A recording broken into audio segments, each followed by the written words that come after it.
সবচেয়ে বড় আদেশ কোনটা?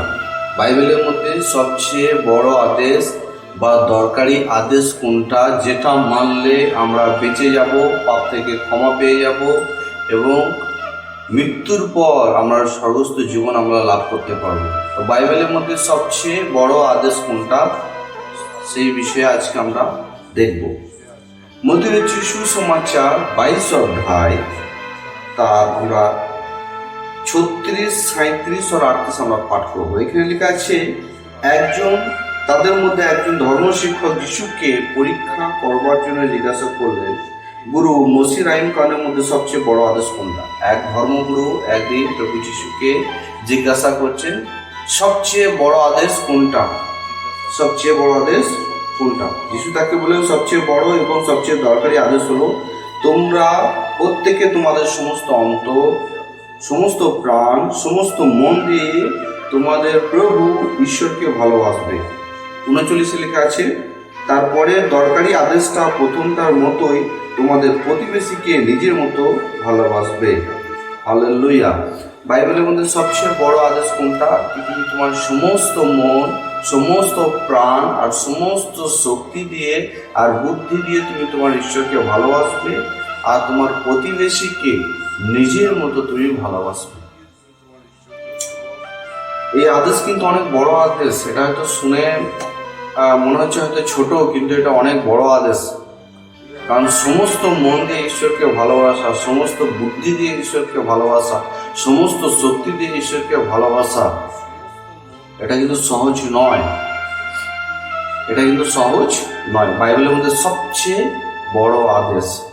তারপরে হচ্ছে তোমার প্রতিবেশীকে নিজের মতো ভালোবাসো। প্রতিবেশীর মধ্যে আমরা জগতের যে স্কুলে যে আমরা পড়াশোনা করে যে প্রতিবেশী বলতে আমরা সেই প্রতিবেশী নয় যারা আমাদের বাড়ির আশেপাশে থাকে, সেই প্রতিবেশী নয়।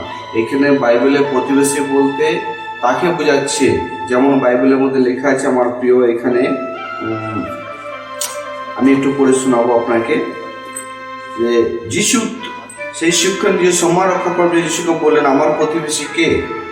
যিশু উত্তর দিলেন, একজন লোক জেরুজালেম থেকে ইয়েরিহি শহরে যাওয়ার সময় ডাকাতদের হাতে পড়লো। মানে এখানে জেরুজালেম থেকে ইয়েরিহি এক ব্যক্তি যাচ্ছিলেন, আর ডাকাতরা তাকে কি করলো, তাকে ধরে তাকে প্রচুর পরিমাণে মারধর করে তার টাকা পয়সা, তার পোশাক, সমস্ত কিছু কিন্তু ডাকাতরা কি করলো, তার কিন্তু কেড়ে নিল। কিন্তু এবং কেড়ে নেওয়ার পর তাকে আধমরা ছেড়ে তারা চলে গেল। বাইবেল বলছে, সেখান দিয়ে, সেই পথ দিয়ে এক ইয়াজক যাচ্ছিলেন। এক ইয়াজক গেলেন, কিন্তু সেই ইয়াজক যখন গিয়ে দেখলেন যে এক ব্যক্তিকে মারধর করে এখানে ফেলে রাখা হয়েছে, তিনি তাকে দেখে কিন্তু তিনি মুখ ফিরিয়ে তিনি চলে গেলেন সেই পথ দিয়ে। তারপর ফের আমরা দেখছি যে এক লেবীও কিন্তু সেই পথ দিয়ে তিনি যাচ্ছিলেন, তার সেই লেবীও কিন্তু তিনি দেখলেন সেই ব্যক্তিকে, যে ঘায়েল ব্যক্তি যে পড়ে আছে, তাকেও দেখলেন, চলে গেলেন। তারপর আমরা দেখছি আর এক ব্যক্তি যার নাম হচ্ছে সামরি, তিনি গেলেন, আর তিনি যখন দেখলেন, আমার প্রিয়, সেখানে দেখার পর যে এক ব্যক্তি ঘায়েল পড়ে আছে, তার শরীরে পোশাক নেই, প্রচুর পরিমাণে রক্ত বেরোচ্ছে, ক্ষত বিক্ষত অনেক হয়ে আছে, সেই সামনে ব্যক্তি কি করলেন, সঙ্গে সঙ্গে তিনি তার সে ঘাকে মুছে সেখানে মলম লাগিয়ে একটু বেঁধে তিনি তার গাধার উপরে চাপিয়ে তিনি ডাক্তারখানা নিয়ে গেলেন। আর সেখানে নিয়ে গিয়ে তিনি সেই ডাক্তারখানার কাছে গিয়ে তিনি তার কিছু অর্থ তিনি দিলেন। আর সেই ডাক্তারখানা তিনি বললেন, আপনি একে ভালো করে ট্রিটমেন্ট করুন, আমি ফেরার পথে আরও যা কিছু আপনার লাগবে আমি দিয়ে যাব। তো এইখানের মধ্যে প্রতিবেশী বলতে কাকে বোঝায়? প্রতিবেশী বলতে আমার প্রিয় সেই ব্যক্তিকে বোঝায়, আমার প্রিয়, যে খুব অসহায়ের মধ্যে আছে, সে দুঃখের মধ্যে আছে, যার কেউ নেই, যাকে হেল্প করার মতো কেউ নেই, তাকে প্রতিবেশী বোঝায় ধর্মশাস্ত্র দিক থেকে। আমরা দেখেছি রেলওয়ে স্টেশনে বাস স্ট্যান্ডে বা অনেক জায়গায় আমরা দেখেছি যে বহু মানুষ আসা যাওয়া করে, বহু মানুষ থাকে সেখানে, কিন্তু সেখানের মধ্যে আমরা কিছু মানুষকে দেখি যারা অনেক অসহায়, অনেক দিন ধরে তারা, যাদের মেন্টালিটি খারাপ হয়ে গেছে, তাদের ট্রিটমেন্ট করার জন্য কেউ নেই, তাদের ঘায়ে মলম লাগাবার জন্য কেউ নেই, তাদের করে খাবার দেওয়ার জন্য কেউ নেই। অনেক ধরনের মানুষ আমরা এবার দেখতে পাই না, কিন্তু প্রভু যীশু খ্রিস্ট বলছেন অধিবাসী হচ্ছে আমাদের সেই তারা, যারা অসহায়, যারা রেলওয়ে স্টেশন, বাস স্ট্যান্ড বা পথে ঘাটে যেখানে পড়ে আছে, যাদের আশ্রয়ের জায়গা নেই, মাথা গোঁজার জায়গা নেই, যাদের ট্রিটমেন্ট করার অর্থ নেই, খাবারের কোনো খাবার নেই যাদের কাছে, তারা হচ্ছে প্রতিবেশী, তারা হচ্ছে অসহায়। আর তাদের ঘরে প্রভু আমাদের ঘরে কি বলেছেন? সাহায্য করতে বলেছেন, তাদের ঘরে খাবার দিতে বলেছেন, তাদের ঘাকে ট্রিটমেন্ট করতে বলেছেন, তাদের গায়ে মলম লাগাতে বলেছেন, তাদের ঘরে বাঁচাতে বলেছেন আমার প্রিয়। আর এরা হচ্ছেন প্রতিবেশী। তো বাইবেলের মধ্যে সবচেয়ে বড় আদেশ হচ্ছে কি, তুমি তোমার সমস্ত অন্তর, সমস্ত শক্তি, সমস্ত বুদ্ধি আর প্রাণ দিয়ে তুমি ঈশ্বরকে ভালোবাসো। আর দ্বিতীয় হচ্ছে কি, তুমি তোমার প্রতিবেশীকে নিজের মতো ভালোবাসো। তো প্রতিবেশী বলতে আমার প্রিয় সে অসহায় ব্যক্তিকে বোঝায়। প্রতিবেশী এখানে সেই যার ব্যক্তির মাথায় ছাদ নেই, যার পরনে পোশাক নেই, যার গায়ে মলম লাগাবার লোক নেই, যাকে সাহায্য করার লোক নেই, তাকে প্রতিবেশী বলতে বোঝায়। এই ধরনের মানুষকে প্রভু যীশু খ্রিস্ট তিনি কি বলেছেন? আমাদের করে তাদের করে সাহায্য করতে বলেছেন, তাদের পাশে দাঁড়াতে বলেছেন, তাদের করে উপকার করতে বলেছেন, যাতে তারা প্রাণে বেঁচে যায়, যাতে তারা উদ্ধারকর্তাকে জানতে পারে, সৃষ্টিকর্তাকে জানতে পারে, আর তারাও যেমন আমাদের মতো একটা অনন্ত জীবনের ভাগীদারি তারা যাতে হয়ে ওঠে আমার প্রিয়। হালেলুয়া। তো আজ আমরা দেখলাম কি বাইবেলের মধ্যে সবচেয়ে বড় আদেশ কটা? দুটো। কি?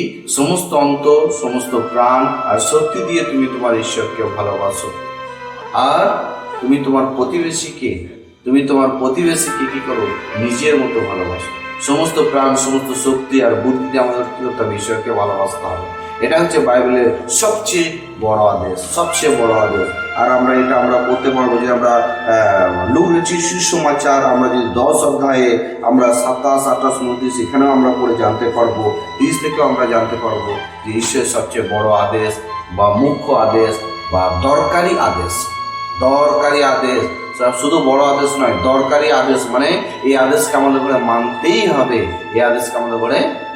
হবে। তো আজ আমরা বাইবেল থেকে আমরা জানতে পারলাম সবচেয়ে বড় আদেশ কোনটা এবং প্রতিবেশী বলতে কাকে বোঝায়। প্রতিবেশী বলতে ওনাকে বোঝা দিলেন, প্রভু যীশু এক্সাম্পল দিলেন, উদাহরণ দিলেন যে জেরুজালেম থেকে ইয়েরুহি যাচ্ছিলেন এক ব্যক্তি, যাকে ডাকাতরা ধরে মারপিট করে তার সমস্ত টাকা পয়সা নিয়ে আত্মারা তাকে ফেলে দিয়ে চলে গেল। কিন্তু সেই পথ দিয়ে আরো 2 ধরনের ব্যক্তি গেল। ইয়াজক গেলেন কিন্তু তার সাহায্য করলেন না, লেবি গেলেন, সাহায্য করলেন না। কিন্তু সামরি ব্যক্তি যখন গেলেন, যখন তিনি দেখলেন তার মধ্যে দয়া হলো, মানে কি ওই ব্যক্তি ওই পথ দিয়ে আরো 2 জন ব্যক্তি গেলেন, তারা কিন্তু দয়া করলেন না। কিন্তু 3য় নম্বর ব্যক্তি যিনি সামরিয়া ছিলেন তিনি কিন্তু দয়া করলেন। আর ঈশ্বর তিনি চাইছেন, প্রভু তিনি চাইছেন যাতে আমরা এরকম কর্ম করি আর আমরা আমাদের প্রাণকে যাতে বাঁচাই। হালেলুয়া। আজ আমরা জানতে পারলাম বাইবেলের মধ্যে সবচেয়ে বড় আদেশ এটা। আর আমরা জানি এটা সহজ নয়, এটা অনেক কঠিন, কিন্তু এই কঠিন বিষয়টা সহজ তখন হয়ে উঠবে যখন আমরা ঈশ্বরকে সম্পূর্ণ মন, শক্তি আর বুদ্ধিতে আমরা ভালোবাসবো। তখন কিন্তু আমরা আমাদের প্রতিবেশীকে ভালোবাসতে পারবো। আসলে আমরা চোখ বন্ধ করে প্রার্থনা যাই। স্বর্গীয় পিতা, ধন্যবাদ প্রভু গো, আজ ফের একটি বার প্রভু তুমি আমাদের কাছে প্রকাশ করলে প্রভু গো, কি সবচেয়ে বড় আদেশ তোমার মধ্যে আর দরকারি আদেশ, সবচেয়ে দরকারি আর বড় আদেশ প্রভু এটাই কি আমরা যেন প্রভু সমস্ত অন্তর, সমস্ত মন আর শক্তি আর বুদ্ধি দিয়ে তোমাকে ভালোবাসি, আর আমাদের প্রতিবেশীকে আমরা যেন নিজের মতো ভালোবাসি। হালেলুয়া। প্রতিবেশী বলতে প্রভু তুমি প্রকাশ করলে প্রভু গো, সেই নয় যে আমাদের বাড়ির আশপাশে থাকে প্রভু। প্রতিবেশী বলতে সেই যার মাথায় ছাদ নেই প্রভু গো, ও যার গায়ে মলম লাগাবার লোক নেই প্রভু, যার পরনে পোশাক নেই পরমেশ্বর পিতা প্রভু গো, যার কেউ নেই প্রভু গো। হালেলুয়া। এই ধরনের মানুষকে ভালোবাসতে, তার পাশে দাঁড়াতে প্রভু গো, তার সাহায্য করতে, উপকার করতে প্রভু তুমি আমাদের প্রভু বলেছ। ধন্যবাদ প্রভু গো। তুমি প্রভু আরেকটি বার তোমার বাক্যটা উৎসাহিত করলে প্রভু গো, এবং সে বড় আদেশকে জানতে বুঝতে সাহায্য করলে প্রভু। যতজন আজ আমরা ইউটিউব দেখছি, আমরা প্রত্যেকেই যাতে প্রভু আদেশকে মানতে পারি এবং তোমার সন্তান হয়ে উঠে দাঁড়াতে পারি। এই প্রার্থনা প্রভু যিশু নামে চাই, আমেন।